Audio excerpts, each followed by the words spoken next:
జై శ్రీరామ్. ఒక హిందూగా గర్విద్దాం, శ్రీరాముని పూజిద్దాం. Rebel star Prabhas, darling Prabhas, ఈ డార్లింగ్ ప్రభాస్ ఎప్పుడు వార్తల్లో ఉంటాడు. అది నెగిటివ్ కానీ పాజిటివ్ కానీ. పాజిటివ్ చేసేవాళ్ళు పాజిటివ్ చేస్తారు, నెగిటివ్ చేసేవాళ్ళు నెగిటివ్ చేస్తారు. ఇప్పుడు ఎందుకు వచ్చింది ఆ విషయం అంటే, రామమందిరం అయోధ్యలో రామమందిరం 22వ తారీఖు సంపూర్ణంగా వస్తుంది. అక్కడికి వస్తున్న భక్తుల కోసం ఎంతోమంది, రామమందిరం కోసం చాలామంది దేశ విదేశాల నుంచి రకరకాల రూపకంగా విరాళాలు ఇస్తున్నారు.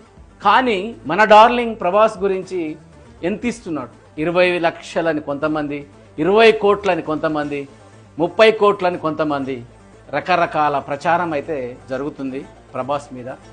కానీ ముఖ్యంగా ప్రభాస్ అవి ఏవి కాకుండా